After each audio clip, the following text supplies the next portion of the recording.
coração perturbado, aquela coisa que não te deixa em paz, aquela coisa que algo te incomoda, você não consegue fazer nada, isso é ausência de confiança em Deus.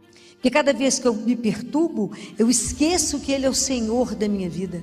A gente acha que a gente é que é a dona da nossa vida o tempo inteiro. Então todas as vezes, por isso que tantas vezes a gente vai e volta, o nosso caminho espiritual, ele não vai. Porque a gente não consegue cumprir um versículo. Não perturbe o vosso coração. Jesus, me ajuda. Eu quero viver de verdade isso que nós lemos hoje. De verdade eu quero que cumpra na nossa vida. E eu não quero que meu coração se perturbe com mais nada. Aquilo que vier inquietar o meu coração, eu falo, peraí, vai inquietar, não que eu vou contar para quem resolve. Jesus diz assim em João 14:1: não perturbe o vosso coração. Coisa linda de escutar, difícil de cumprir. Não perturbe o vosso coração. Jesus diz que coração perturbado é ausência de confiança nele. Coração inquieto, coração perturbado, aquela coisa que não te deixa em paz, aquela coisa que algo te incomoda, você não consegue fazer nada. Isso é ausência de confiança em Deus. Então, se a gente só conhece esse versículo, hoje a gente faz uma conversa longa. Porque quantas situações da nossa vida a gente vai viver nessa inquietude.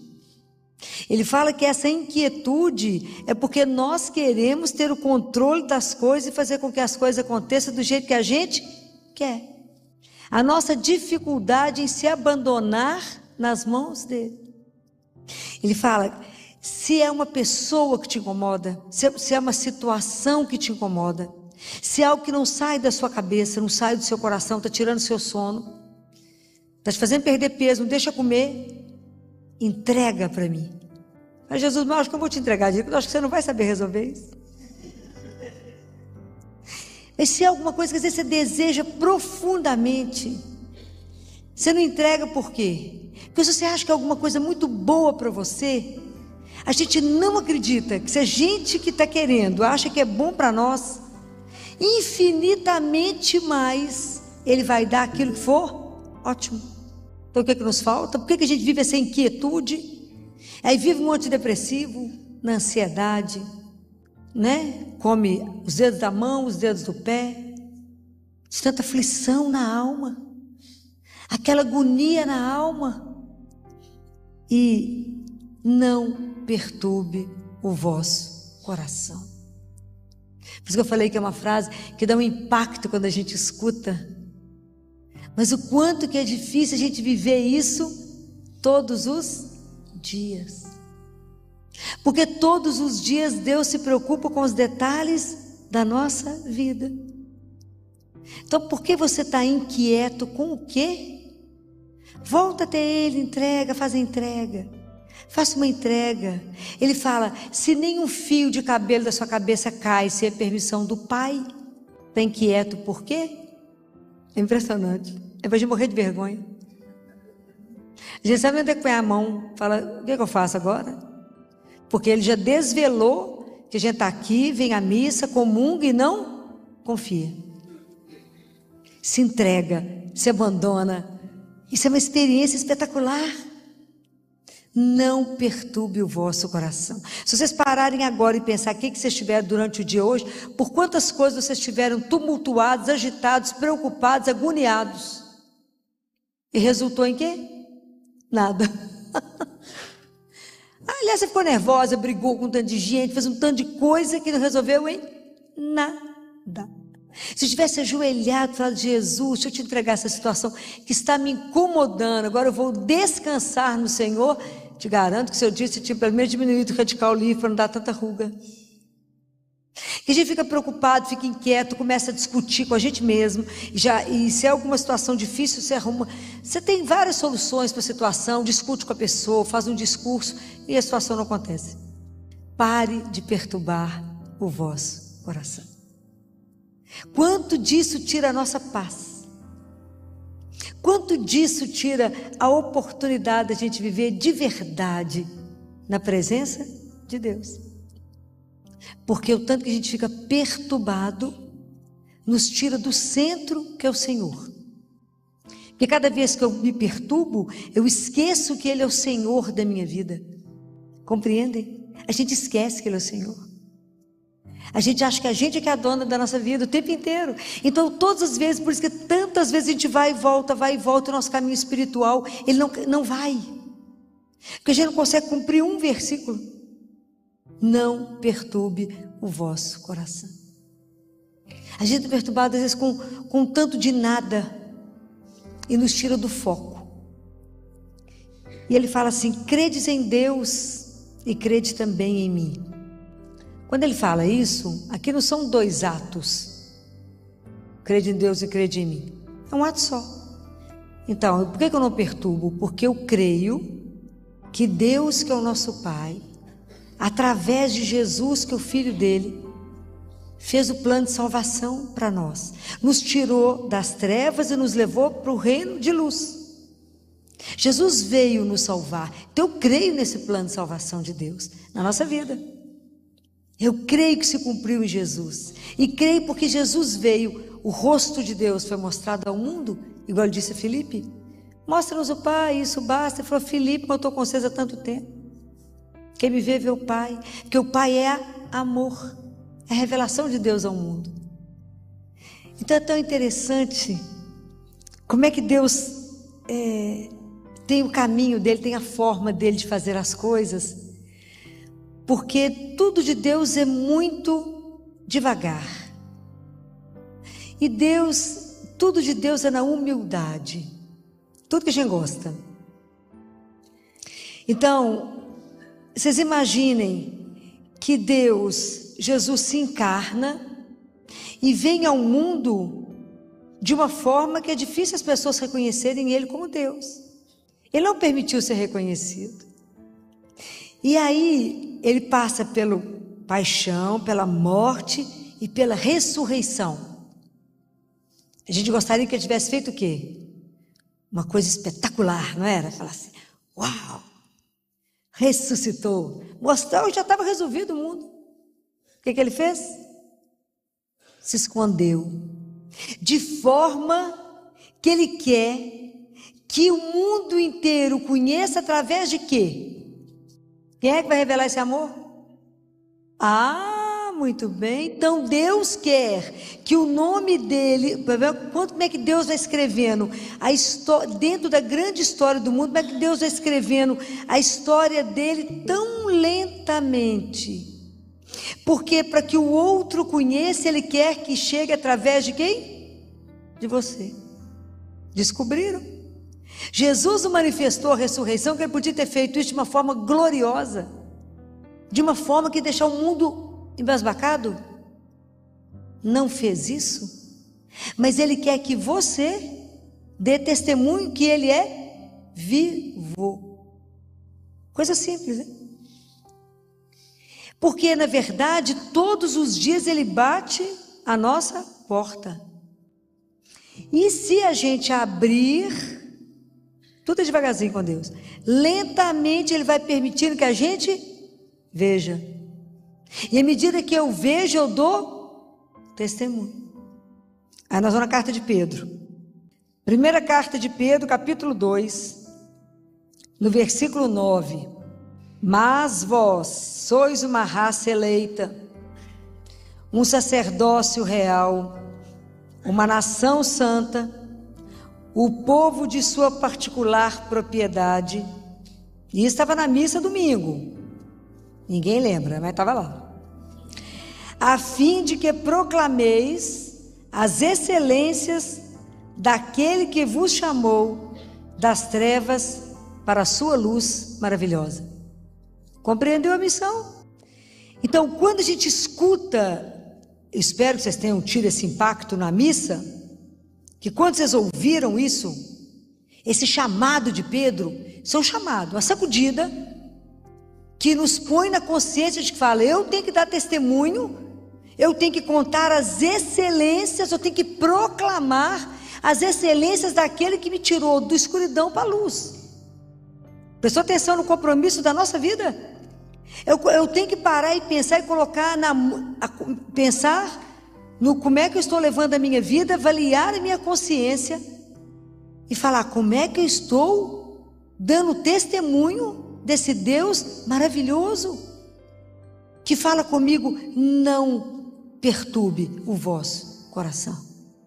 Como é que eu posso dizer a alguém que eu posso confiar, se nem eu vivo essa confiança? Como é que eu posso proclamar que nele eu descanso? Como é que eu posso proclamar que ele é meu refúgio, minha rocha, minha segurança, se eu não confio? Eu tenho que proclamar. Então eu tenho que vencer aqui, eu tenho que renovar o meu compromisso batismal, porque no batismo eu me tornei o quê? Filho de Deus. Não pode ser esquecido. Com que dignidade eu estou caminhando como filho de Deus? Será que eu estou acertando a minha vida? Que não é uma brincadeira. A nossa vida espiritual não é um conto de carochinha. Deus é real. Que eu tenho que, diante disso aqui, resistir às tentações de Satanás, que só quer mentira, só quer me iludir com uma coisa fácil, só conversa mole, que ele é um mentiroso e não vai te levar a lugar nenhum. Vai te levar ao teu lugar. Como diz o padre Paulo, chegar no céu tem um esforço. Porque para não chegar no céu é simples, é só do jeito que a gente está, só deixar na banguela. Seu padre Paulo Ricardo, o caminho já é certo. Para chegar ao céu tem um esforço. Prestem atenção nisso, como é que eu vou dar testemunho a fim de que proclameis as excelências? Isso é para a gente tremer. Não perturbe o vosso coração. Como que eu, que creio em Deus, posso estar sempre perturbada? Que Deus que é esse que eu creio? Por que eu posso ter que estar sempre inquieta, sempre angustiada, sempre agoniada, sempre aflita? Sabe aquele povo sempre aflito? Fala: minha filha, onde é que você anda? Que agonia de alma que é essa? Conhece Jesus, não? É muito sério. E aí tem uma outra coisa. Todos os dias, pelo menos uma vez por dia, nós rezamos o Pai Nosso. Ok? Quando a gente reza o Pai Nosso, é porque a gente reza no automático, né? A gente solta uma primeira e não sabe o que falou. Mas a gente reza assim: Pai Nosso, que estais nos céus, santificado seja. Qual é a próxima frase? Venha a nós o vosso reino. Se nós somos uma nação santa, um povo escolhido, nós clamamos todos os dias que venha o seu reino, que é um reino de paz, um reino de amor, um reino onde a gente tem que viver essas excelências, aonde que existe um lugar no mundo que chama o povo à esperança, que dê o povo a esperança, que mostre para o povo que Jesus é o caminho. Como diz Santo Agostinho, ele é o caminho. Porque quando a gente acha o caminho, que a gente tem o caminho, falta a meta. Qual que é a nossa meta? Chegar no Pai. E ele é o único que vai nos levar no Pai. Ninguém mais vai nos levar no Pai, só ele. Ele é o caminho que vai nos levar no Pai. Ele é a verdade, ele é a única verdade que enche o nosso coração de uma alegria que é incontrolável. Só ele é aquele que dá sentido à nossa vida.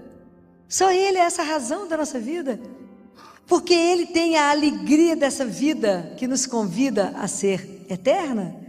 Então ele é o caminho, a verdade e a nossa vida. Mas como é que eu vou dar testemunho dessa alegria? Como é que eu vou dar testemunho dessa esperança?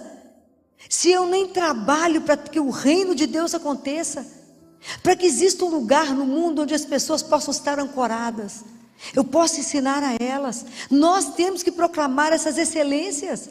Então tudo isso tem que passar para nós num processo de conversão. Por isso que o nosso processo de conversão é tão lento, porque os Lázaros continuam existindo. Mas como é que com que fruto, né, eu vou servir a Lázaro? Como que eu vou acolher? Como é que eu vou alimentar? Como é que eu vou tirar uma fome, uma sede, agasalhar? Se não for como ele faria. As pessoas têm que ver as nossas obras sem que a gente fale e dê glórias ao Pai. A nossa vida ela tem que ser um testemunho dele. Compreendem? Mas se a gente não acordar para essa frase só, se a gente não for sacudida por essa frase, nós não saímos do lugar. Nós temos que ter um objetivo. Santa Teresa de Ávila falava assim: não se afaste daquilo que é o seu alimento, o seu remédio, que é a santa humanidade de Jesus. Não se afaste, não desgruda de Jesus. Ele é o nosso caminho, Ele nos conduz, Ele tem tudo para nós. Vocês lembram qual que é o número do Salmo de domingo? Era o Salmo 32, em algumas Bíblias o Salmo 33, que fala lá no versículo 20: quanto a nós esperamos por Yahvé, Ele é o nosso auxílio, o nosso escudo. Será que de verdade Ele é o nosso auxílio? Será que de verdade nós contamos com Ele? E aí nós descansamos nele e falo: Ele irá resolver a minha vida, Ele irá me ajudar, e eu não preciso desorientar, porque Ele cuida de mim. De verdade, vocês sentem isso para descansar no Senhor e falar: só vai acontecer o que Ele permitir, porque eu estou nas mãos dEle. Ele é o meu auxílio, Ele é o meu escudo. Nele se alegra o nosso coração. Será? Será que é nele de verdade que o nosso coração se enche de alegria? Aqui nada, filho, tem que ter alegria no monte de coisa do mundo. É impressionante. Quando eu vou falando essas frases para vocês aqui, que nós rezamos esse domingo. E é o seu nome santo que confiamos. Ai, que coisa mais linda. Porque quando a gente fala o nome, quando você está muito atormentado, com tanto problema, que você fala o nome dele, você fala Jesus, isso já é uma oração. Só de você escutar o nome dele, você já não fica bamba. Não, eu já fico bamba. Fala, ele é real. Quando você está muito cansado, você olha para o lado e fala: Ele está aqui, porque Ele prometeu que estaria comigo, e que aonde eu for Ele estará, e vai me conduzir, vai me guiar. E se eu levo para Ele uma preocupação, eu falo: Jesus, olha essa situação, e Ele vai me dar um retorno. Isso é encantador. Que Deus é esse que permite uma relação de tanta intimidade, que qualquer coisa que me tirar a quietude do meu coração, eu posso ir lá e contar para Ele, e Ele vai ter uma solução para mim, porque Ele não pode abandonar aquele que confia nele. Ele vigia, né?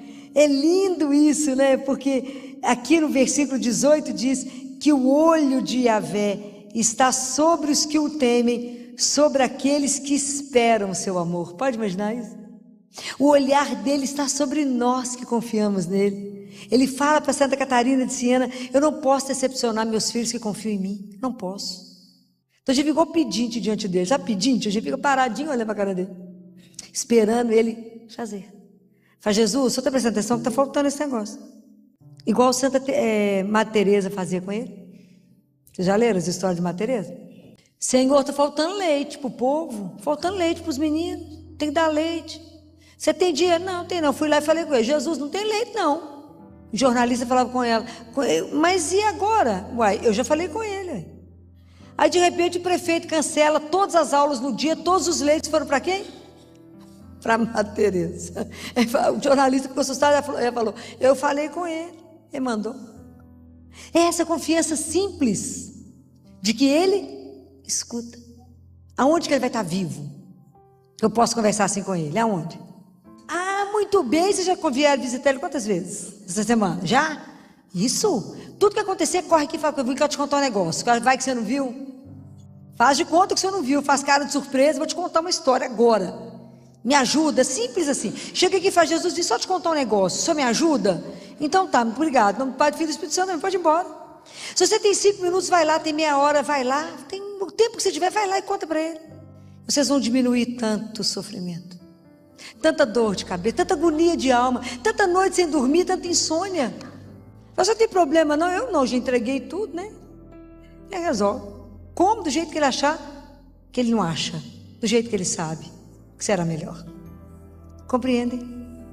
É simples, mas a gente precisa pedir a Ele essa graça. Jesus, me ajuda.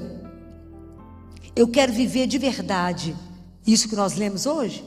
De verdade, eu quero que cumpra na nossa vida, e eu não quero que meu coração se perturbe com mais nada. Aquilo que vier inquietar o meu coração, eu falo: peraí, vai inquietar, não, que eu vou contar para quem resolve. Nem acaba o resto da história. Fala, vamos lá contar lá diante do Santíssimo, que a gente já, evita o problema de ter que repetir. Vai lá e conta para ele, fala que Jesus escuta junto comigo o que estão falando aqui. Conta para ele.